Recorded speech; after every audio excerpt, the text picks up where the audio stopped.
Hello students, मैं doctor Indu Kumari, department of psychology, NLS college, Jaitpur, Daudpur, from JP university Chhapra.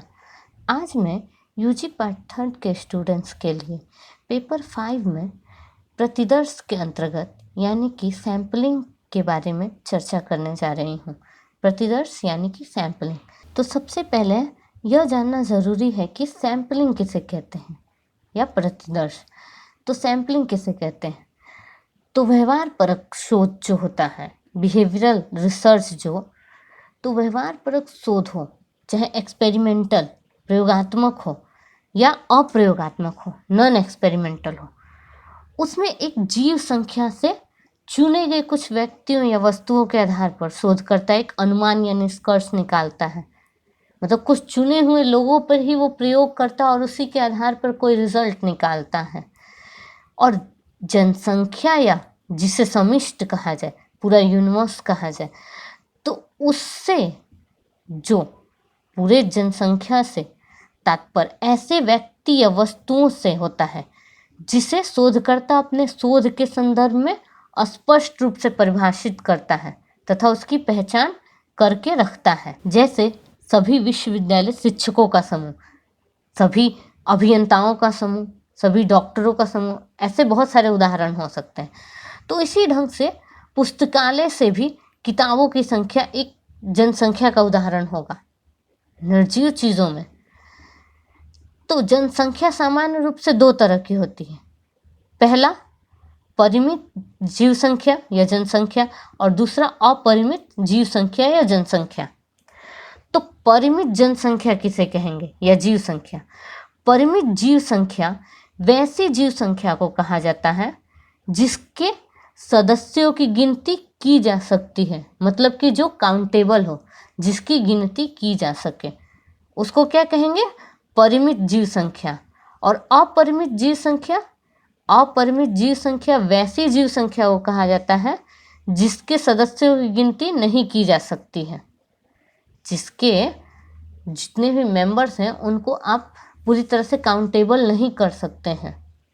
जैसे सभी विश्वविद्यालय शिक्षकों का समूह क्या होगा? एक परिमित जीव संख्या का उदाहरण होगा। इसी आधार पे अपरिमित जीव संख्या का उदाहरण क्या होगा? तो जैसे नदी में मछलियों की संख्या एक क्या होगी? अपरिमित जीव संख्या का उदाहरण है, जिसकी संख्याओं की हम पूरी तरह से क्या गणना नहीं कर सकते हैं, जिसको हम काउंट नहीं कर सकते कि उसमें कितनी मछलियां हैं, तो वो क्या हो जाएगा? अपरिमित जीव संख्या हो जाएगा। मनोवैज्ञानिक तथा शैक्षिक शोधों में परिमित जीव संख्या का ही उपयोग किया जाता है। मनोविज्ञान तथा शैक्षणिक शोध में कैसी जीव संख्या का उपयोग किया जाता है? परिमित, जिसको हम गिन सकें।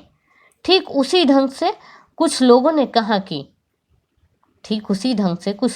कहा कि जीव संख्या को वास्तविक या काल्पनिक जैसी श्रेणियों में भी बांटा जा सकता है।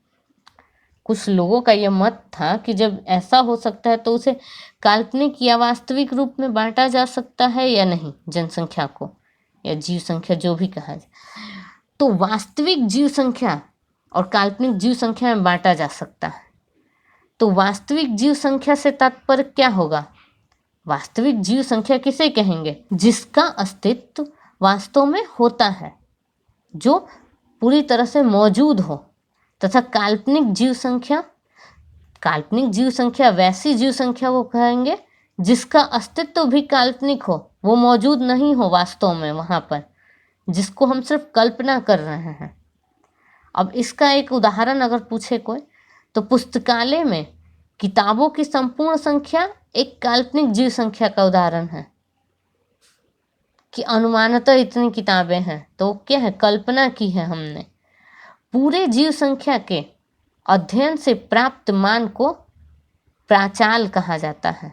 शोधकर्ता अपने शोध के लिए जीव संख्या से निश्चित संख्या में कुछ सदस्यों या वस्तुओं का चयन कर लेता है और इस चयनित संख्या को ही जो उसने चुना है उसी को वह व्यवहार परक शोध में प्रतिदर्श में सैंपल के रूप में उपयोग करता है। और इसे ही हम क्या कहते हैं? सैंपल कहते हैं। सैंपल चयन करने की प्रविधि को प्रतिदर्शन कहा जाता है। सैंपल चयन करने की प्रवृत्ति को क्या कहते हैं? प्रतिदर्शन कहा जाता है।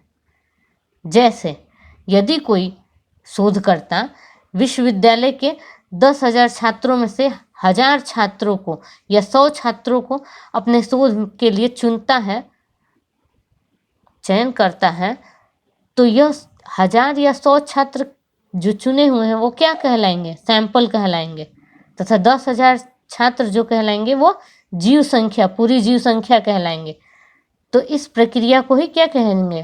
प्रतिदर्शन। तो इस तरह से हमने जाना कि प्रतिदर्श किसे कहते हैं या प्रतिदर्श किस तरह चुना जाता है। आगे हम प्रतिदर्श की परिभाषाओं के बारे में चर्चा करेंगे। आज के लिए इतना ही। धन्यवाद।